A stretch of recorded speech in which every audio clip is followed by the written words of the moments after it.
Hey, it's Front Row Phyllis coming to you live from the Windy City LakeShake, one of Chicago's biggest country music festivals. Come on with us. We're actually going to head backstage and talk to some of country's biggest artists. LakeShake, Chicago, Illinois, how you doing tonight? We're lighting a bell and we are so excited to be here with you. The gorgeous evening, we've had some incredible talent up on the stage, taking the night off. All right, girls, where are you at tonight? I need y'all to sing at the top of your lungs this chorus with me. Here we go. 1, 2, 3.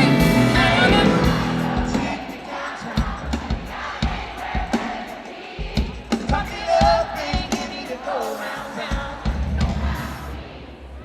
I'm on the ground, and I'm saving that money with my door. Hey, I am actually backstage. Well, we're actually behind the stage, let's just say, with the amazing 1,000 Horses. Hey, guys. Hey, what's up? How are you? So, guys, you had an amazing set. Loved it. You sounded so fantastic. Oh, thank you very much. Yeah. Great time, great crowd, great show. So, how'd you guys come up with the name 1,000 Horses? How'd that come about? That was actually after a song we wrote. We were recording our first EP out in LA, and the label's like, the old name we had we couldn't use, and they're like, you need a name. We're gonna release this album, and you have to have a name, you know. So we threw out a bunch of names, and we ended up settling on that one because it was a song that we had written, and we thought it, you know, was the name that we all could agree on, I guess. So. Right. So let's talk about Smoke, which is your first single that, was off the charts, okay? Completely off the charts. #1, they actually claimed that it was the first time a new artist hit that. So how does all that feel? It's crazy. Yeah. Right? Yeah, amazing. Yeah, we still, every day we're grateful for it, and every time we play it, it's just been an awesome thing, and it's something we dreamed of since we were kids and we formed the band and everything, so it's been amazing. Right. That is so you guys are right now, we talked a little bit on off camera, you're with Jason Aldean on tour. You've been doing that for months upon months, and you are selling out across the country, okay? And is there anything that what are some of the great things out of the tour that you guys could tell me? For us, it's just, being out with Jason Aldean has been incredible because we were fans of him when he came out 10 or 12 years ago, and for him to pick us to come out on the road with him has been incredible.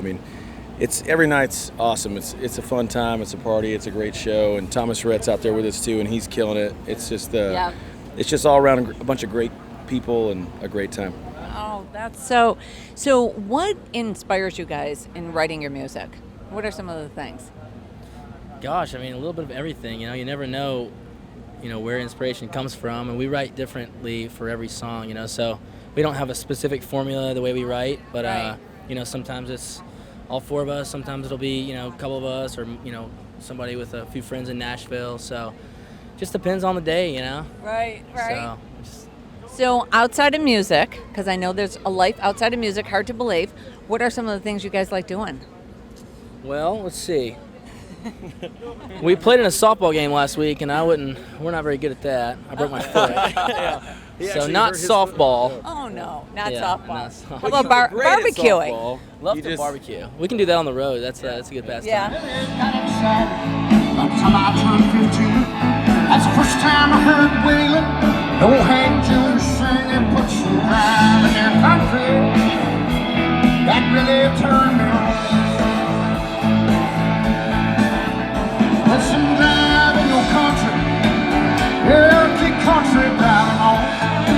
And I'm actually here with the beautiful Brooke Eden. How are you? I'm awesome. How are you? I am fantastic. And are you so excited? Because you're going to be playing in a couple hours, right? I am. We're so excited to play Chicago. It's going to be so fun. So fun. So do you get nervous before these festivals and shows?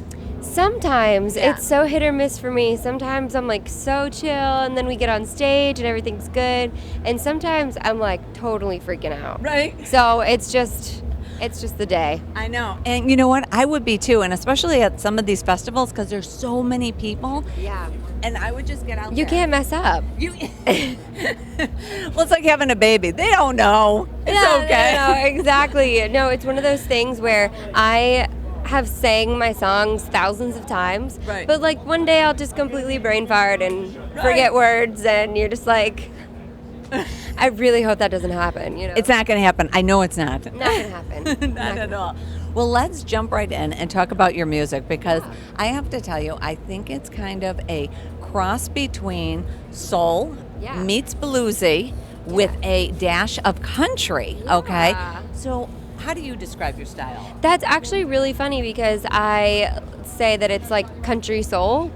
With a little bit of rock and pop. Yeah. So, yeah, I mean, I love like Adele and Etta James, and of course grew up on like straight up country radio. Right. So, it's just totally a mix of everything that I've listened to, I think. Oh, yeah, it definitely is. So let's talk about your single, which I'm in love with, and that is Daddy Money. Okay, so what goes into writing the lyrics for something like that?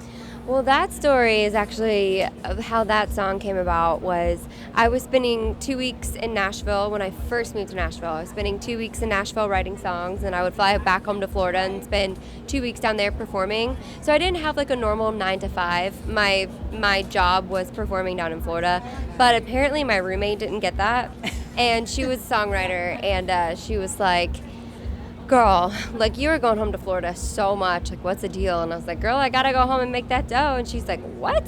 Like you make money from that? And I go, yes, where did you think I got my money from? And she goes, well, I thought that you just kind of came from money and your parents just like slipped some into your bank account and that's how you lived your life. And I was like, girl, I ain't never had daddy's money. And then a couple days later, the song was written.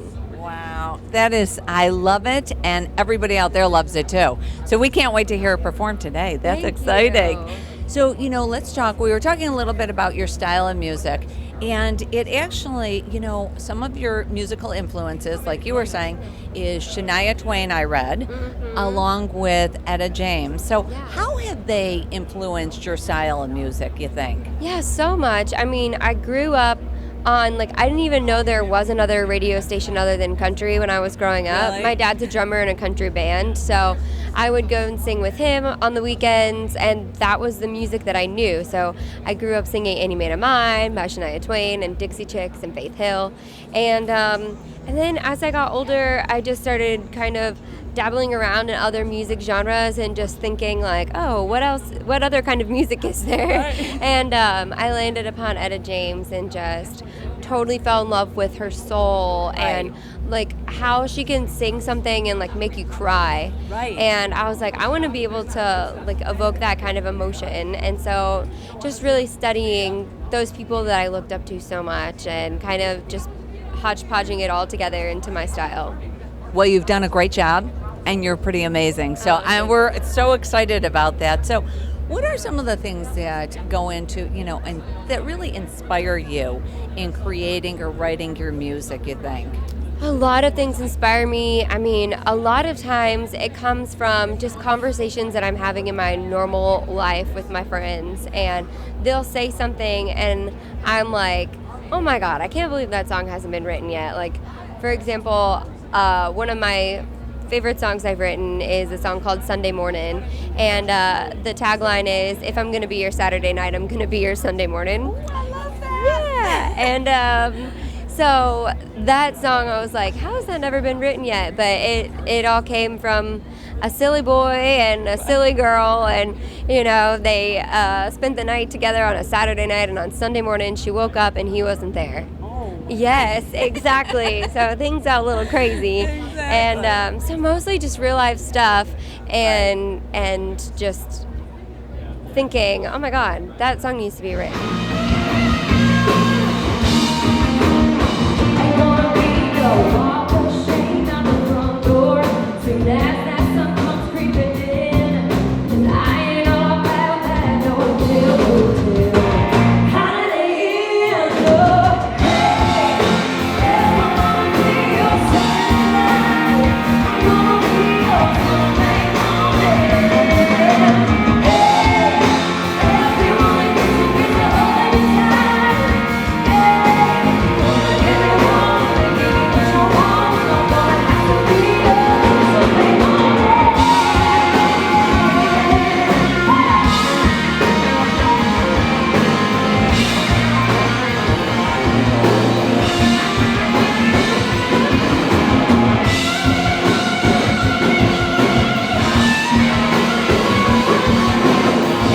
am actually here with one of the artists that's going to be performing in the next hour, and that is Mo Pitney.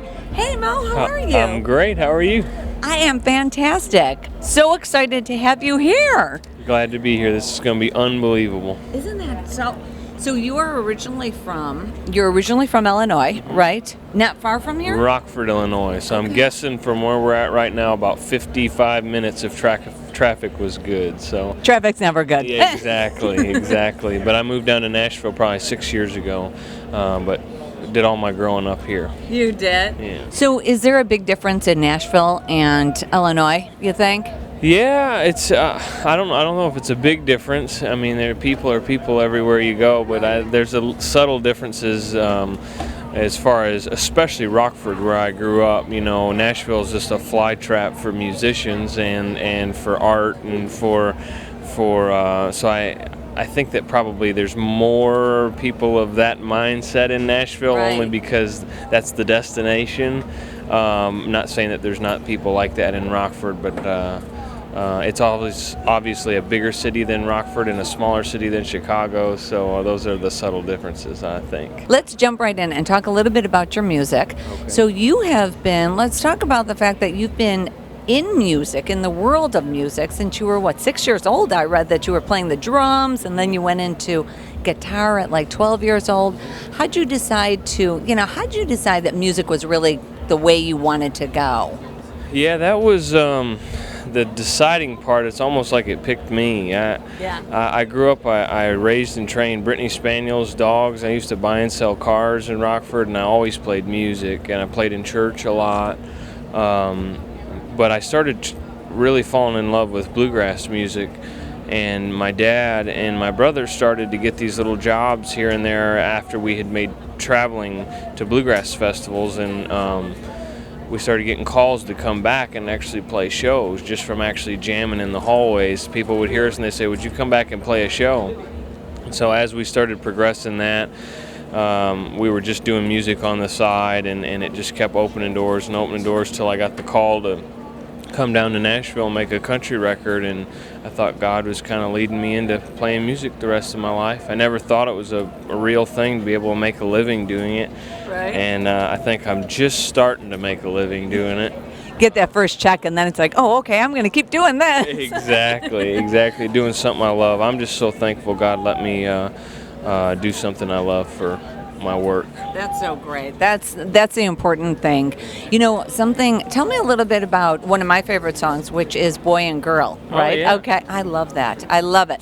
How did you come about creating the lyrics for that? Well, I got to write that with a good buddy of mine, Don Sampson, and we get together in these little writing rooms in Nashville, and I walked in one day and he was already playing the groove of that song. It's hard to explain without having a guitar, but we ended up halfway writing a song called Sounds Like a Girl Thing, and we realized after we had written it that about half of, there's been a ton of songs written that way. It's one like Sounds Like Love's Got a Hold on You. It was kind of this, my legs are shaky and I don't know what's going on. It sounds like a girl thing. He says, well, since that's been written, why don't we write something else called It's a Boy and a Girl Thing. And he says, I think I got our first line. I said, what is it? He said, he's gross and she's got cooties. And I said, well, I guess we can start there. If we want to change it, we can. But it ended up kind of setting the tone for the rest of the song. And every line is just what we think is a boy and a girl thing, the normal boy and a girl thing. So. Right. Something to look forward to when you have kids, right? Exactly.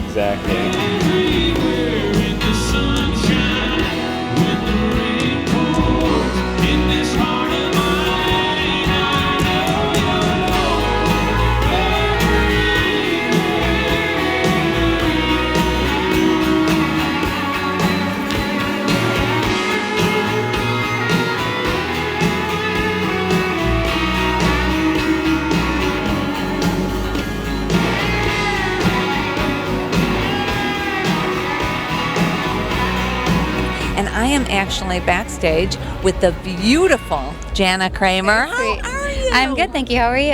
I am fantastic. You just had an amazing show out there. I had a lot of fun. I mean, the crowd was insane. They were so loud, and it was it's a perfect day. Yeah, Perfect day. Did you bring this great weather? I'm not going to take credit for that, but I think it's just the fact that Chicago's awesome in the summertime, and it feels great. It feels great. Yeah. Well, something else that feels great is let's talk about congratulations, you're a new mom. Yes, I have my 5-month-old daughter. She's on the bus right now, and I can't wait to get back to her. And so she's so sweet, and she's the best little tour mate. Is she? Yeah, she's great. She's having a good time. She's a really good baby. So how has motherhood and, family life and touring and all that changed your life? I mean, it's definitely changed your life. Your perspectives change a lot, and but the fact that I'm able to be a touring musician and also be a mom on the road, it's great that I'm able to combine the two. Right. Yeah. That is that's so wonderful. And also, so your husband, who I read the cutest little story. So you guys met through Twitter? Yeah, we met on Twitter. Classic love story, just one of those. But he's a great guy. He's a really amazing dad, and he's super supportive. So it's great. Oh. Yeah. And he's also a big football player.